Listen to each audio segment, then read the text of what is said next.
LBC.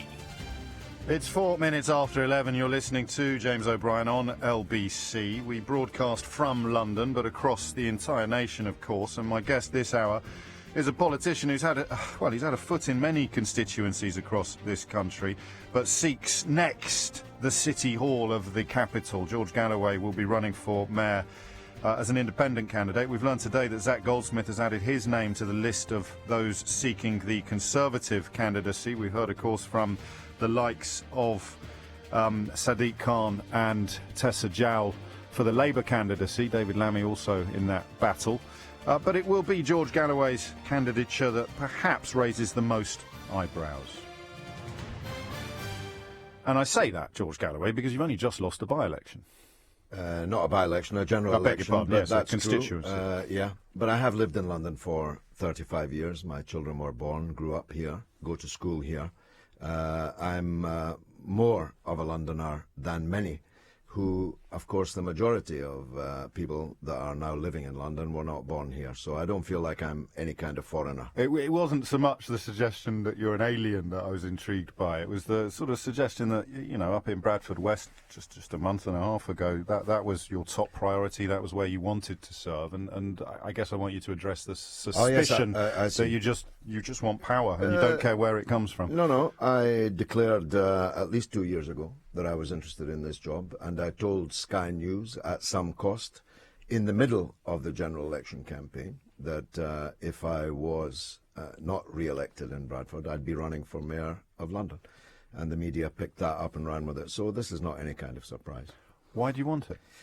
Well, I think that London, one of the greatest cities in the world, needs leadership, and I didn't feel that the field that was on offer when I declared was up to the job of rallying and uniting the great majority of Londoners who are not, of course, the people of the square mile. They're not the people that are dripping in gold, that are to be found on red carpets outside in Leicester Square. They are increasingly, millions of them, pushed to the edge, literally and metaphorically, pushed to the edge economically, pushed to the edge geographically, unable to live in London even though they have to work here, and we need them to work here. And of course there are huge and diverse communities, many of which I'm really quite strong in. So you will be championing the victims of austerity, the dispossessed, the losers, as it were. Like in Barcelona and in Milan and Rome, to some extent in New York, mayors have been being elected, speaking for that marginalized majority, speaking for the 99 rather than the 1%. Of course, you've got to have ideas on housing, on transport, on policing, on economic powers, on culture and so on. But we'll get on to those. Yeah. You mentioned leadership. What are your leadership credentials? Well, I've been elected 6 times to Parliament, as you said, in 4 different constituencies in 2 countries, Scotland and England. I have been in politics for 40 years. I helped build the biggest mass movement that Britain has ever seen, the anti-war movement, in the run-up to leadership credentials, George. You didn't lead the anti-war movement. I was and am the vice president of the Stop the War Coalition. There you go, the vice president. What's the definition of not being the leader? In terms of what you have taken personal responsibility for, running a city like London is not like running a political party that you set up yourself. No, of course, none of the candidates involved have governed. And when they're here, I'll ask them about their leadership credentials, but they're not, so I'm asking you about yours. Well, I'm telling you about my leadership credentials. And a lot of people recognize them. That's why I'm here. It's why the bookmakers are narrowing the odds, because they believe that I can lead movements of people. And that's what I'm trying to do here, lead a movement of people who will challenge the prevailing orthodoxy that London is run by and for the elite. And you've just announced Zach Goldsmith. He's a friend of mine. If you're going to have a multi-billionaire trust fund child as your mayor, he's definitely the best one to have. He's a good and honourable person, but he's undeniably a part of the elite. And I'm speaking for those that are not. Well, yeah, it depends how you define elite, doesn't it? You mentioned yourself a career politician is someone who many would consider to be a part of the elite as well, regardless of how many maverick paths they may have been down over the years. You can't deny that you're a career politician. That's the other sort of phrase that's used to denigrate people seeking office. Either you're a member of the elite or you're a career politician. He's one, you're the other. Well, I think that all the candidates are politicians. People will choose what kind of politician. I think even my worst critic, and I'm waiting for their call. Let me just remind people of the number. If you're listening, George Galloway's worst critic, 03456060973 is the number. They'd acknowledge that I'm not like other politicians. If I had been, I wouldn't have put myself in the position of being expelled by Tony Blair over the Iraq War. I wouldn't have taken up causes that I did from my teens and stuck to them through thick and thin over many decades. And I might have prospered in the political class, but I didn't, and I don't regret it.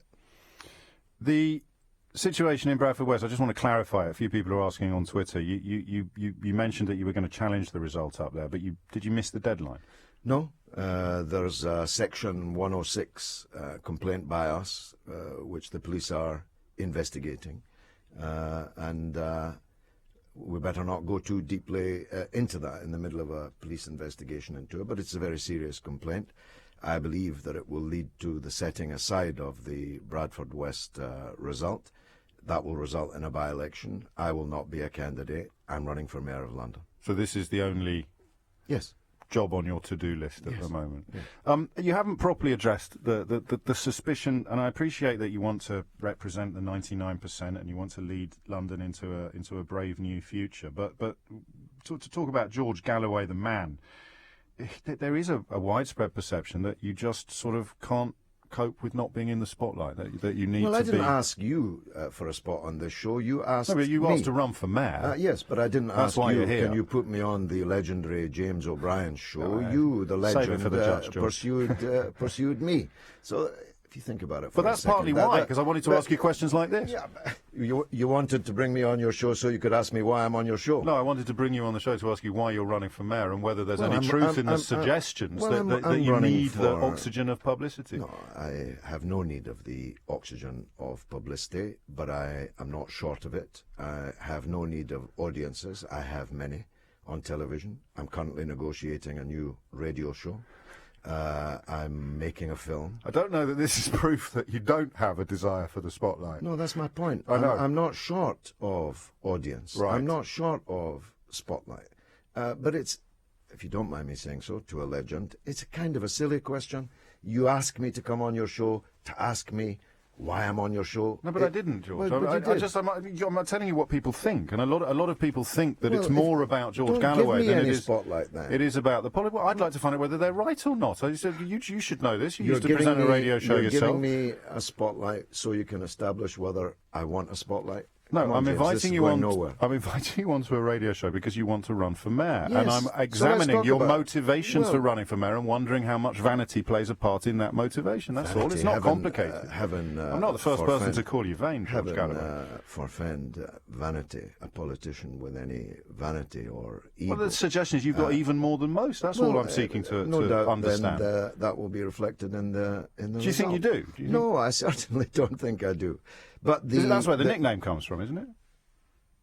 Which nickname? The Gorgeous George nickname, doesn't it? Come from a perception that you are quite vain. I don't see why it's a difficult question. No, I was quite handsome then. Were you? It was 40 years ago. Okay. I was quite handsome. I didn't give myself the nickname. No, but I'm talking about the perception of voters. You're supposed to care about that. Well, I'm running on my record and on my abilities and on the programme I'll be putting forward. If people think that I'm doing it because I want to be in the spotlight, no doubt I'll not be able to count on their votes. I'll put them down as doubtful. I was hoping you might say something that would disprove them or how do you challenge disprove them. Such a charge, James?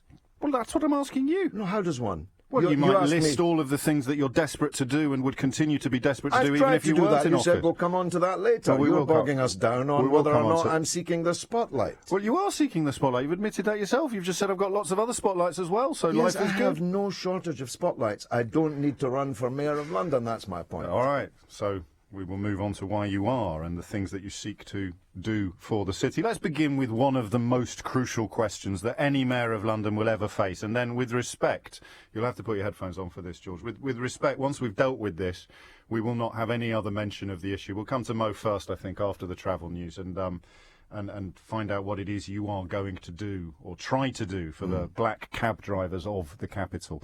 The time is approaching 11:15. Then we will move on to all the other areas of the city and life in the city that you feel you can improve. You're listening to James O'Brien, joined for the rest of this hour by George Galloway. You can, of course, get your question to him by dialing the usual number. 0345 6060 973 is the number you need. You can ask whatever you want, whether you get an answer or not. Only time will tell. It's 11:15. 18 minutes after 11, mayoral candidate George Galloway is here. The clever money, it would seem, will see Tessa Jowell with the Labour nod, Zach Goldsmith, who's thrown his hat into the ring representing the Conservatives, and the unknown quantity, the third way, if you will, in next year's mayoral election, George Galloway. A Twitter account known as Tortoise Watcher, George, wants to know who will be funding your mayoral bid. The people. It'll be crowdfunded, just like my Tony Blair film that's coming out soon. It will be crowdfunded. The crowdfunding will be launched next week after the mayoral launch in Conway Hall on Sunday night.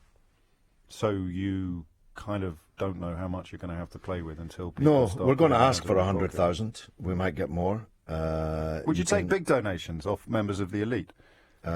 Depends on their motivation, as long as it was transparent and as long as they didn't expect anything in return. But I'm not expecting any. No, not at all? Not at all. Oh, you never know. Phone lines are open.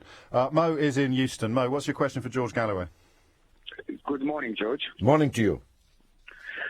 Basically, George, I've got a question for you regarding the black taxi trade. We are the best taxi trade in the world, recognized times and times. We are facing at the moment a big problem with TfL. We are facing a biggest problem and corruption of these Uber taxis, which they trade in illegally on the street of London. Basically, I want to see and I want to know what is your vision on that.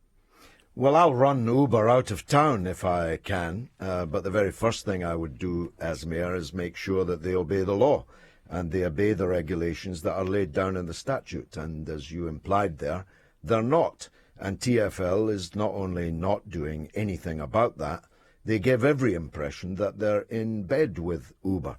And that goes for the mayor. It also goes, for that matter, for David Cameron. And David Cameron's close circle are deeply involved in Uber. But even if they weren't, the point is that Uber represents the kind of zero regulation, no red tape.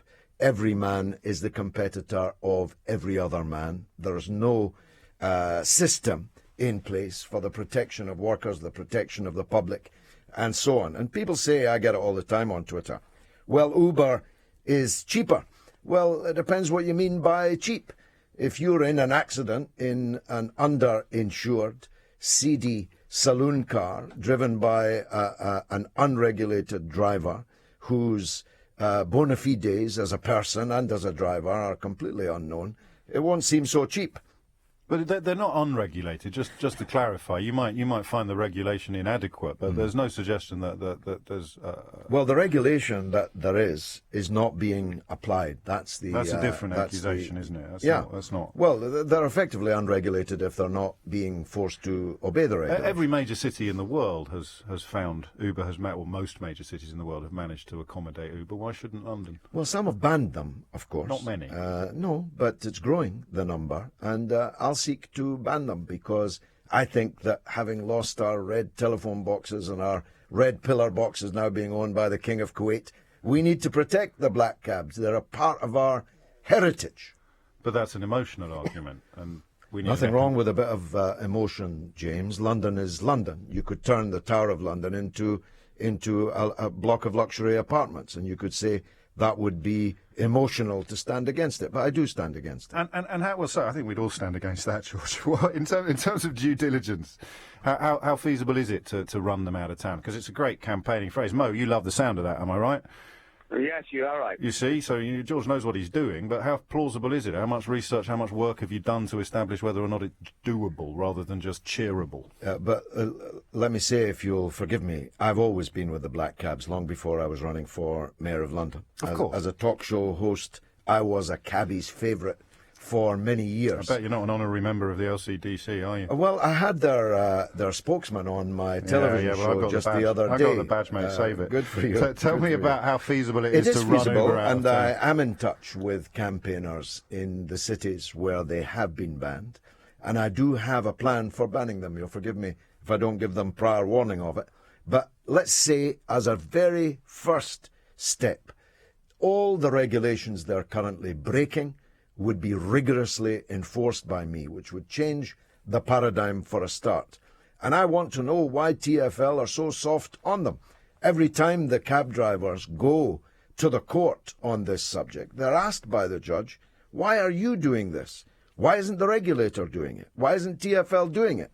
And I think that most of the cabbies have got their suspicions about that. They think it's personal, that it's corruption as such. I don't. I think it's ideology.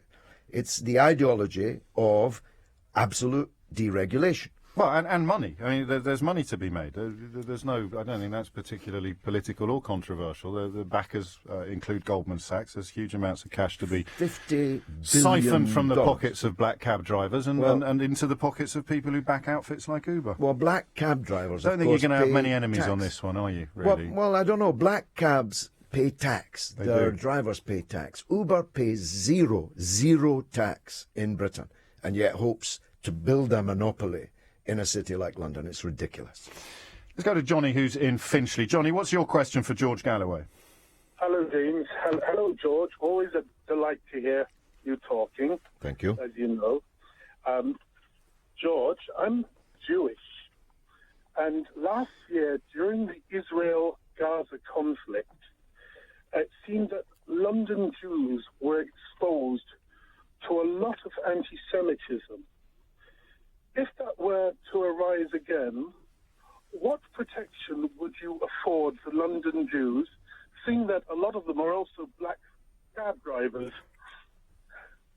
I wasn't expecting that segue at the end, but it's a valid point. It's a valid point that you make. I'll go a little further, Johnny, with your permission.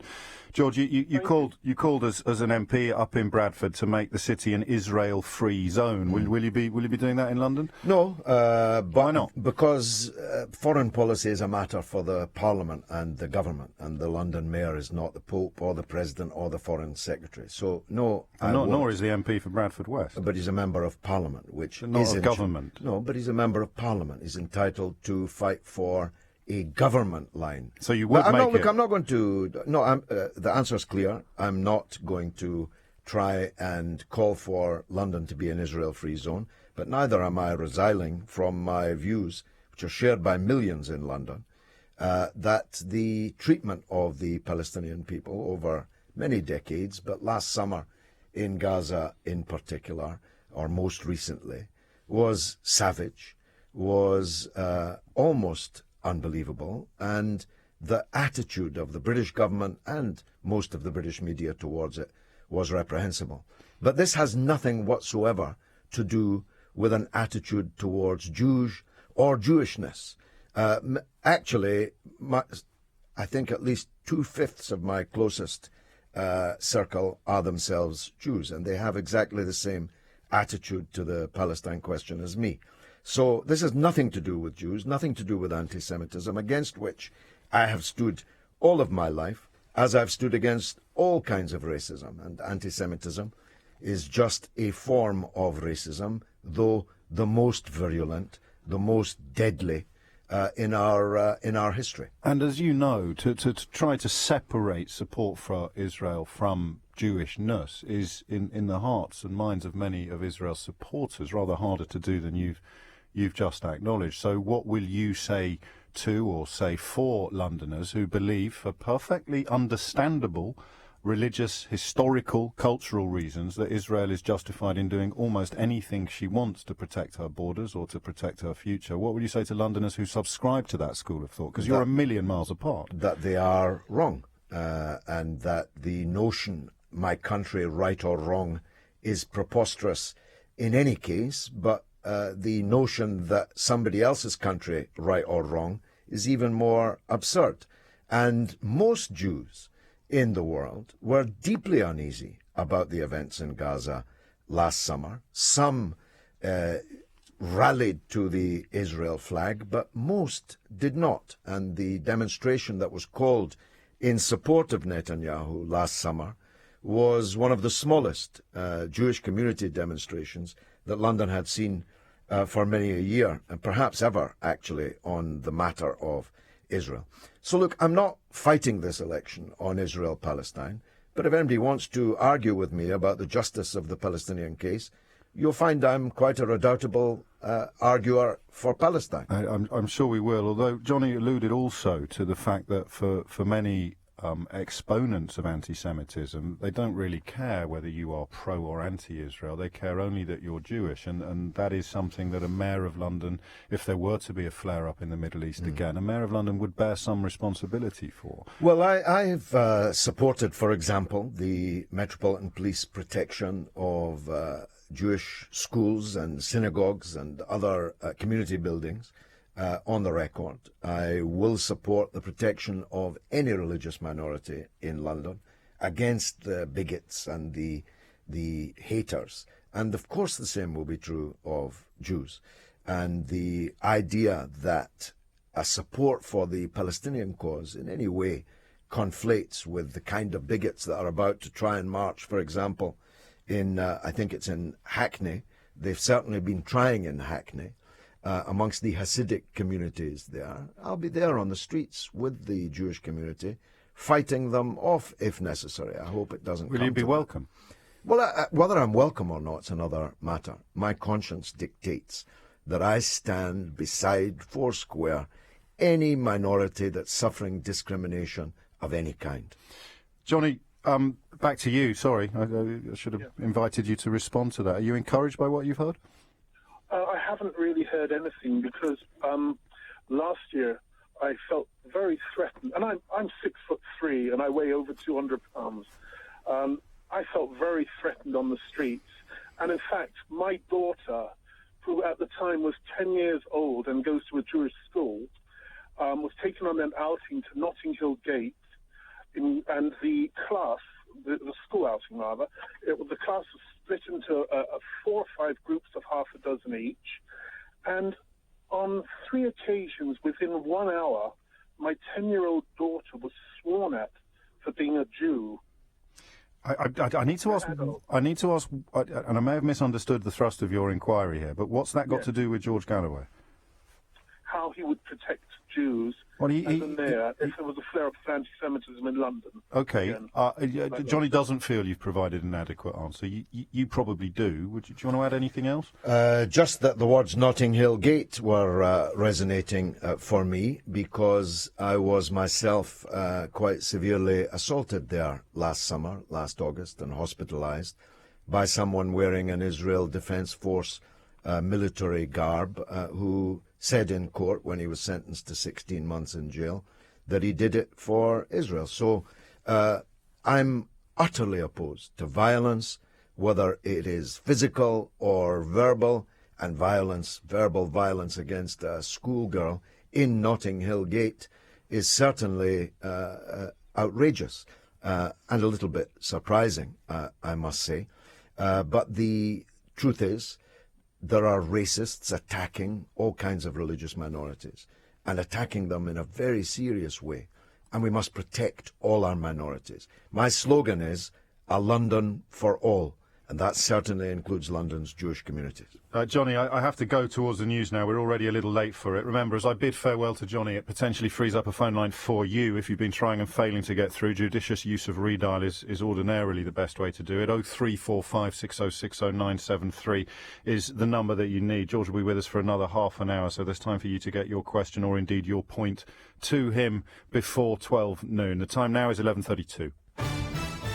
24 minutes to 12. You're listening to James O'Brien on LBC, joined this hour by the mayoral candidate George Galloway. Just to clarify, you'll be running as an independent, not as a... No, I'll be running as the Respect candidate, right, because we're going to run a slate for the London Assembly too, to try and establish a foothold in that oft-forgotten body. Indeed. It costs millions to run, but nobody knows anybody that's in it or anything that it does.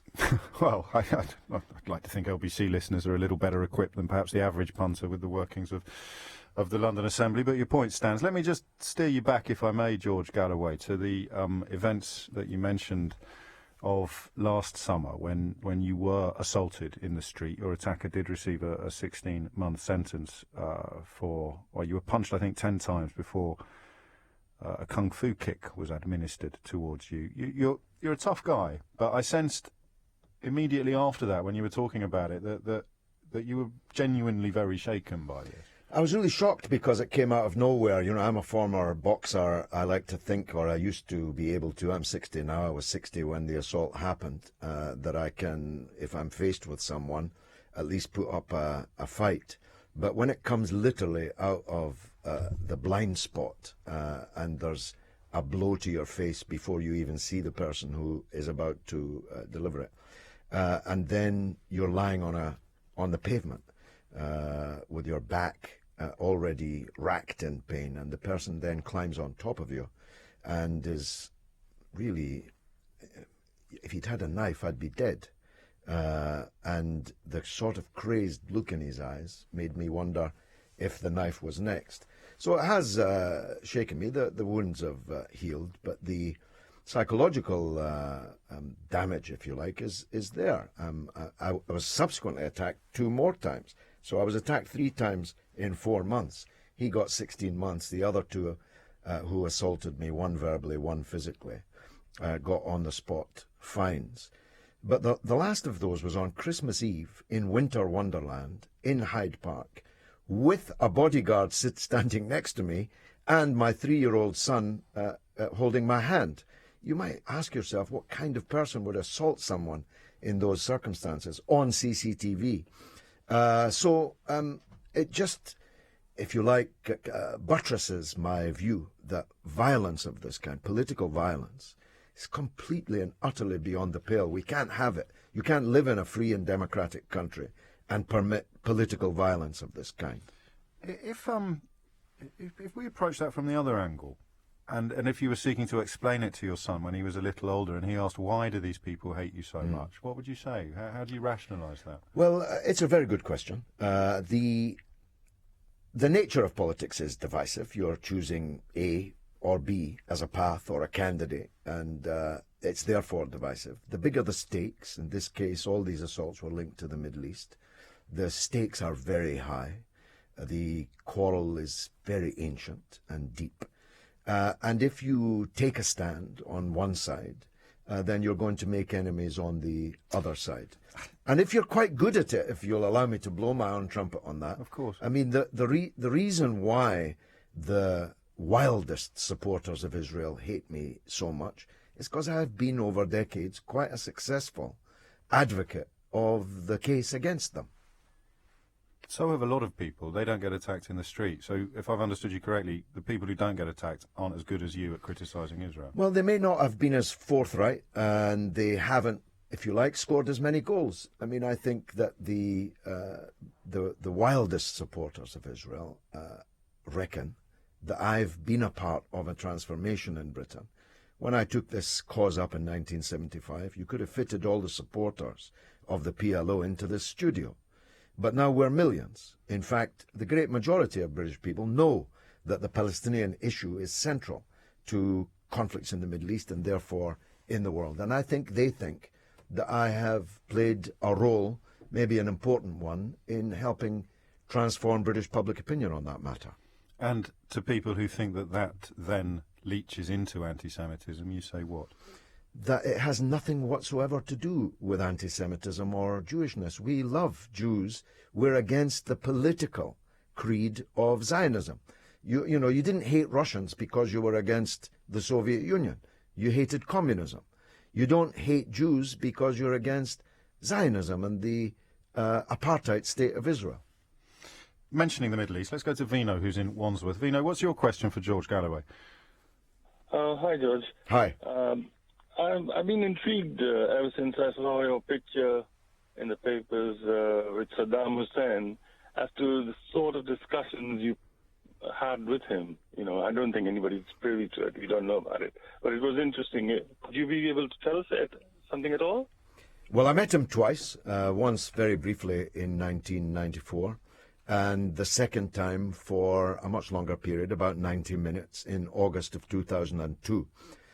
So my experience with him is necessarily limited to those two occasions. What I would say is this, that the great majority in Iraq wishes that Britain and America had not invaded and occupied their country, because it was a country with many problems. Under Saddam, it has far, far more problems now. And worse, for us, those problems have cascaded around the world.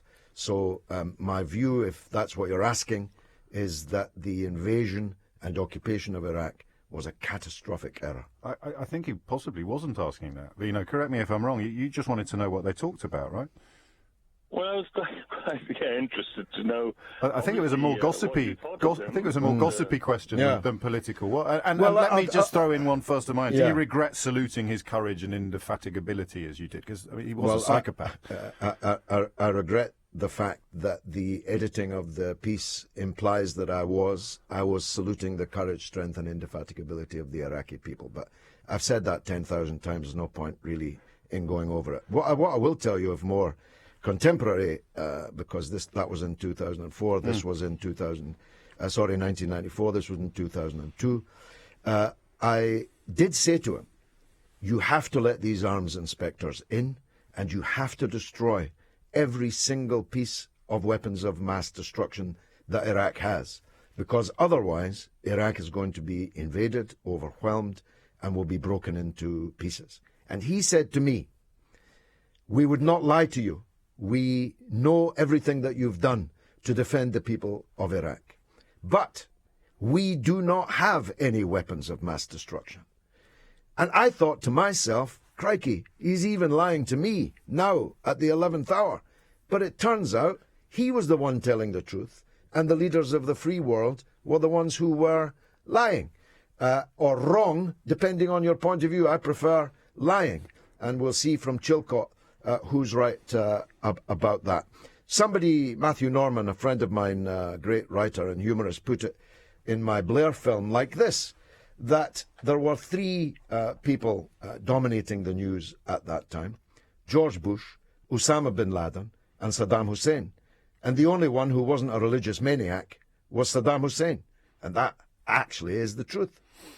It's just coming up to 11:45. The hour is flying by, but there's still time for you to get your point to George Galloway, mayoral candidate, if you want to do that. You can email james@lbc.co.uk. You'll struggle to get through on the phones, to be honest, so why not send me a tweet to @Mr. James O'B. Actually, on the subject of Twitter, a lot of people are asking me why you block so many on Twitter. I have a criteria. Bigots. You have a hair trigger. Not so much nowadays, actually. Bigots, sectarians, blasphemers, people who libel. I block them, though not so much now. I've kind of given up blocking. I do have 1 million followers on social media, so I need help to run these things. I'm not doing it all myself. So if you think you've been blocked unfairly, let me know and I'll reinstate you. How are they going to let you know? There are ways, I think. There are ways. We'll ponder that during the travel news. You're listening to James O'Brien on LBC. It's 11:45. 11 minutes to 12 is the time. You're listening to James O'Brien on LBC. Back to your calls in just a moment. George Galloway is with me. I'll just ask you this one, if I may, George. Ask him why, as a Scot, he wants us to remain part of this corrupt, pro-Trident, pro-austerity union. You were quite active in the Yes campaign. I fought hard in the referendum campaign to save the unity of this island, and I would do so again. I don't believe that the Scottish Independence Project would have delivered the kind of change that your texter, tweeter imagines. I think quite the opposite. There would have been a race to the bottom between a permanently conservative England producing a paradise for free markets, deregulated, low public spending, low taxation, and Scotland would have had to chase them to the bottom, to the detriment of working people on both sides of the border. I'll grant him this. I did think that Labour would be elected in May and that the benefits of sticking together would have been, I hoped, quite quickly apparent. That has not happened. It's therefore weakened the union. I suspect that Scotland is on its way out of the country. And in any case, as we're talking about me in London, it's about time London got into this devolution home rule debate, because all kinds of places, Scotland, Wales, the north, west of England, are all in the devolution business, and London needs to get into it. We produce most of the wealth in the country, but we have almost no power. We talked jokingly, I did, about the London Assembly earlier. It's a toothless, powerless organisation for the most part. We need a powerful parliament in London, and we need powers over some of the economic and other aspects of our lives here. Which leads us into Rav's question from Harrow. Rav, what would you like to ask George Galloway? Hi there, George. Hi. Hi there. So I've listened to quite a bit of what you've said, some of which I agree with, some of which I don't quite understand. For instance, I don't know if George really appreciates economics and its role within London. We need pro-choice. We need a market in which Londoners have a choice. For instance, Uber is a good thing. Uber provides choice to Londoners, and the market will decide. I mean, I don't understand why George keeps lambasting these different pro-business choices, and I really wonder whether he appreciates how important businesses can be to London and how that is what is going to be the antidote to inequality. And this is one of the reasons Labour is thought to have lost in May, is that they were perceived as somehow anti-business. Well, my view is this, that markets cannot be allowed to decide everything. If they did, children would still be going up chimneys. The state has a right to, a responsibility to, ensure the public good. And so I believe in a state and private mix, a mixed economy. I don't believe in unfettered, untrammelled free markets, although the Conservatives do, and Uber is the personification of that. It seems to work for you. It doesn't work for the great majority of people in London. And every black cab driver, Rav, is a small businessman, surely? That's correct. I mean, unfortunately, the way the cookie crumbles is Uber have the resources, they have the marketing power. Yes, which is why they're doing so well. I did say when Mo asked the original question we were only going to take one on cabs, so I'm sticking to my guns on that one. And I want to hear from Ali, who's in Willesden. Ali, what's your question? Hi. Good morning, George. I believe you believe in human rights, and I want to ask you. I'm an Iranian in exile. There are around 6 million Iranians in exile out of Iran. 100,000 Iranians have been executed according to Amnesty International and Human Rights of the United Nations. You know, Islamic Republic is one of the ruthless terrorist organizations in the world. Yet you work in Press TV, which belongs to Islamic Republic of Iran. How can you be a mayor of a metropolitan city when you work for Islamic Republic of Iran and Press TV? You even took Ken with you, Ken Livingstone, to Press TV. How can we talk about human rights and justice when you work for Islamic Republic of Iran? Well, I guess I'll put you down as doubtful in the election. I present a television program on Press TV, as I do on Russia Today, and as I would do on Sky, if they would offer me one. I'm responsible for what I say on my show on those platforms, not for the governments that ultimately own them. But you give them credibility by being there, don't you? Well, would I give Rupert Murdoch credibility by being there if I took a show on Sky? I don't know. If I were parroting the point of view of Rupert Murdoch or Iran or Russia, that would be condemnable, but it isn't true.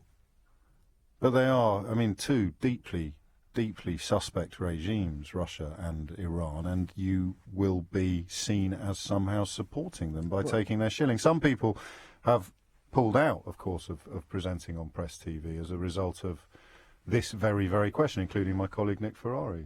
Some people have had acts of conscience. I wasn't going to, for reasons of politesse, bring that up, but Nick Ferrari was on the payroll of Press TV, as was Andrew, the BBC fellow, the famous now witch hunter on the Daily Telegraph, and so on. So, look, we're professionals, James. We present programs. Speak for yourself, and we stand or fall on what we say and do on our programs. I don't share your analysis of the governments of Iran or Russia.